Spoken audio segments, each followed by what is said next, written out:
नमस्कार,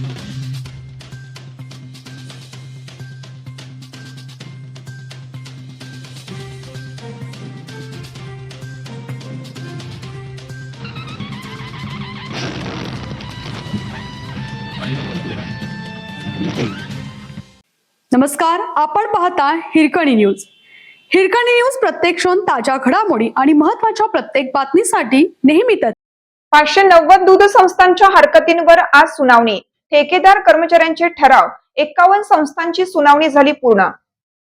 जिल्हा सहकारी दूध उत्पादक गोकुळ दूध संघाच्या निवडणूक प्रक्रियेला सुरुवात झाली आहे. पहिल्या दिवशी 71 पैकी 51 दूध संस्थांनी प्रत्यक्ष उपस्थित राहून म्हणणे मांडले, तर कर्मचाऱ्यांनी ठेकेदार ठरावादारावर घेतलेल्या 590 दूध संस्थांच्या हरकतींवर उद्या सकाळी 11 पासून सुनावणी आहे. आज ज्या संस्था आल्या नाहीत त्यांची सुनावणी उद्या दुपारी 4 नंतर होणार आहे. निवडणुकीसाठी 12 ऑगस्टला प्राथमिक मतदार यादी प्रसिद्ध केली. त्यानंतर 21 ऑगस्टपर्यंत दावे व हरकती घेतल्या. त्यानुसार 595 हरकतीधारकांना पुणे विभागीय उपनिबंधक दुग्ध देविदास मिसाळ यांनी सुनावणीच्या नोटीस बजावल्या होत्या. त्यावर नारायण परजणे यांनी आजपासून सुनावणी घेण्यास सुरुवात केली. यामध्ये काही संस्थांचे ठरावदार मृत आहेत.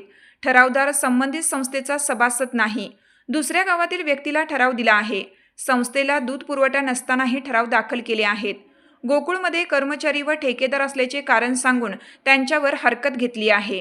यावर आज जिल्हा सहकारी निवडणूक अधिकारी परजणे यांच्या समोर आपले म्हणणे वकील व स्वतः दूध संस्था प्रतिनिधींनी मांडले. जिल्हा सहकारी निवडणूक अधिकारी तथा विभागीय उपनिबंधक सहकारी संस्था दुग्ध पुणे विभाग देविदास मिसाळ यांनी वैद्यकीय कारणासाठी रजेवर गेल्याने त्यांच्या पदाचा अतिरिक्त पदभार आपल्यावर सोपवला आहे. सकाळी 11:30 वाजता मी हातकणंगले येथील माझ्या कार्यालयाकडे जात असताना आदेश मिळाला. त्यानंतर मी दुग्ध कार्यालयात येऊन सुनावणीचे काम पाहत आहे.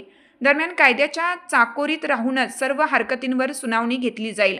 अवसायनातील दूध संस्थांबाबत न्यायालयाने दिलेल्या निर्णयानुसार हरकतींवरील सुनावणीही त्यांच्या पद्धतीने घेतली जाईल, असे जिल्हा सहकारी निवडणूक अधिकारी नारायण परजणे यांनी सांगितलं.